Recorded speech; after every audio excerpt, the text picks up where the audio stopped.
دوستو آج کی کہانی ایک ایسے شہر کی ہے جو کبھی دنیا کے نقشے پر ایک چمکتا ہوا ستارہ، ایک ایسا شہر جہاں کی سڑکوں پر مٹی نہیں بلکہ سونا بکھرا ہوتا ہے۔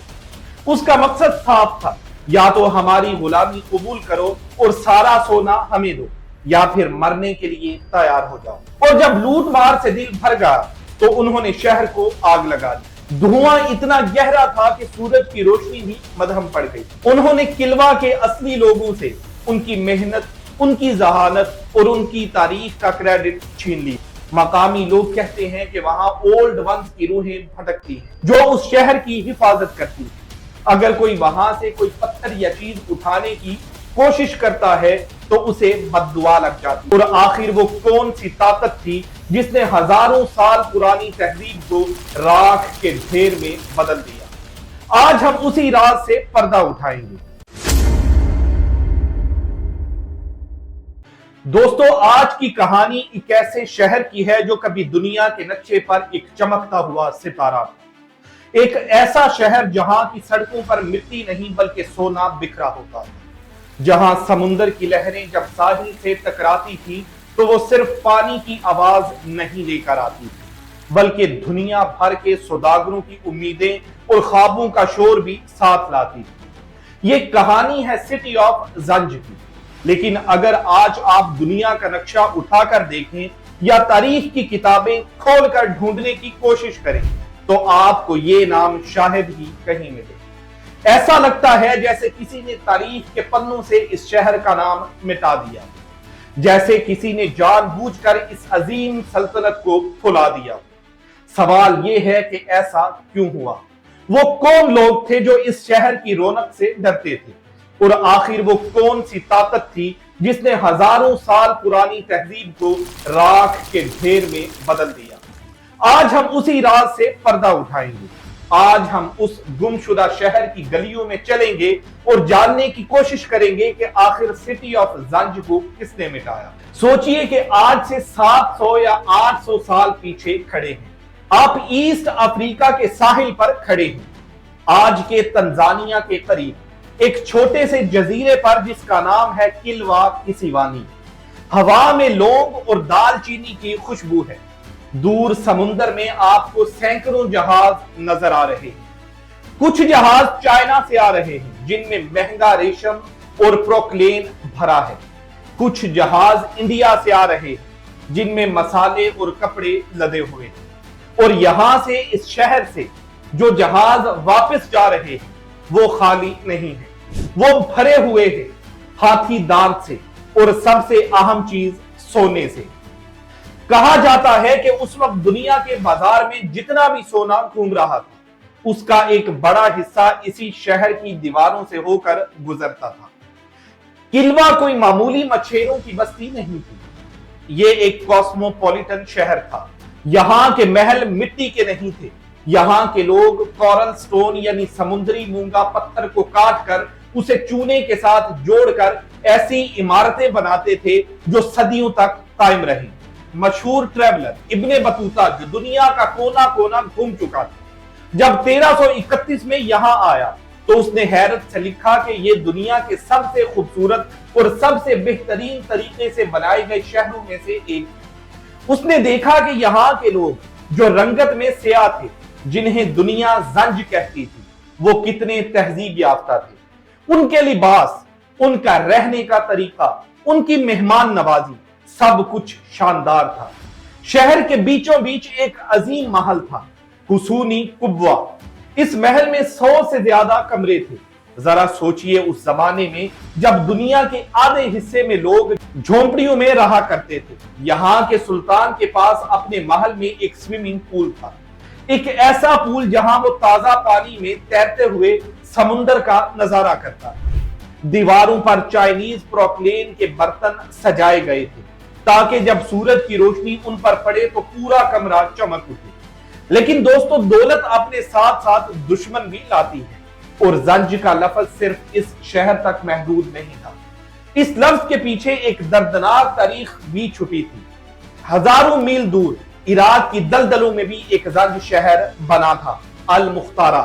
وہاں افریقن غلاموں نے ظلم کے خلاف بغاوت کی تھی، اور اپنا شہر بسایا تھا، لیکن عباسی خلافت نے اس شہر کو اس طرح مٹایا کہ آج وہاں صرف دلدل اور خاموشی ہے۔ انہوں نے اینٹ سے اینٹ بجا دی تھی تاکہ کوئی غلام پھر کبھی سر نہ اٹھا سکے۔ کلوا کے لوگوں کو شاید اندازہ نہیں تھا کہ ان کے ساتھ بھی کچھ ایسا ہی بلکہ اس سے بھی برا ہونے والا ہے۔ ان کی دولت، ان کا سونا اور ان کا سکون، سب کچھ کسی کی نظر میں کھٹک رہا تھا۔ کلوا کی بربادی کی شروعات باہر سے نہیں بلکہ اندر سے ہوئی۔ جب دولت حد سے بڑھ گئی تو لالچ بھی بڑھ گیا۔ شہر کے امیر اور طاقتور لوگ آپس میں لڑنے لگے، سلطان کی کرسی کمزور ہونے لگی، بھائی بھائی کا دشمن بن گیا۔ ہر کوئی چاہتا تھا کہ سونے کے اس کاروبار میں اس کا قبضہ ہو۔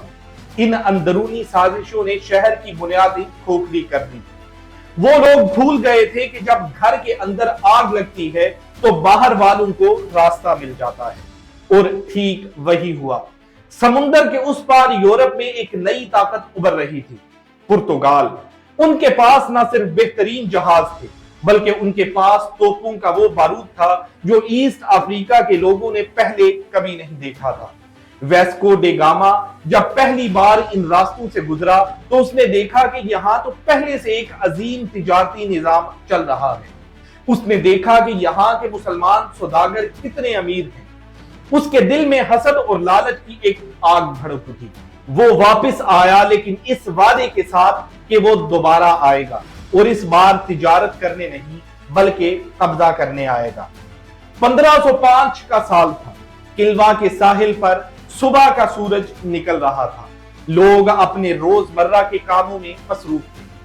اچانک افق پر جہازوں کے بادبان نظر آئے۔ یہ معمول کے تجارتی جہاز نہیں تھے، ان پر بڑے بڑے کراس کے نشان تھے۔ یہ فرانسسکو ڈے المائیڈا کا بیڑا تھا۔ اس کے پاس 11 جہاز اور 500 سے زیادہ ہتھیار بند سپاہی تھے۔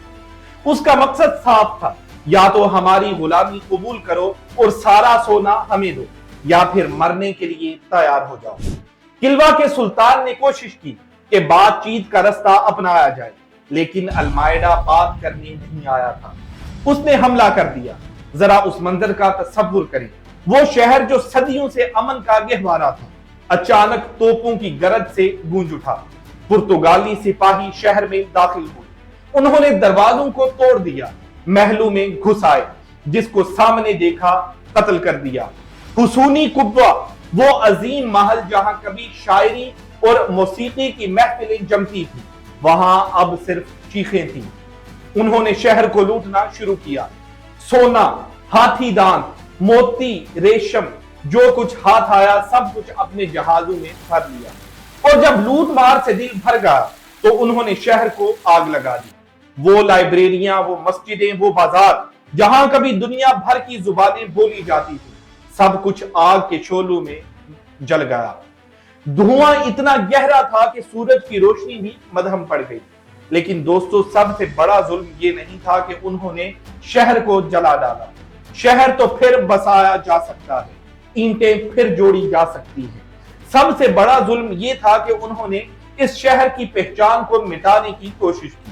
جب شہر تباہ ہو گیا اور لوگ بکھر گئے تو اس کے بعد آنے والے یورپین ہسٹورینز نے ایک نئی کہانی لکھی۔ انہوں نے کہا کہ ارے یہ کالے لوگ، یہ افریقنز، یہ اتنی عظیم عمارتیں کیسے بنا سکتے ہیں؟ یہ تو ناممکن ہے۔ انہوں نے دعویٰ کیا کہ یہ شہر ضرور کسی باہر والے نے، کسی پرشین یا عرب نے بنایا ہوگا۔ اسے شیرازی مت کہا جاتا ہے۔ انہوں نے کلوا کے اصلی لوگوں سے ان کی محنت، ان کی ذہانت اور ان کی تاریخ کا کریڈٹ چھین لیا۔ صدیوں تک دنیا یہی سمجھتی رہی کہ ایسٹ افریقہ کے لوگوں نے کبھی کوئی شہر نہیں بسایا، وہ ہمیشہ سے صرف جھونپڑیوں میں رہتے تھے۔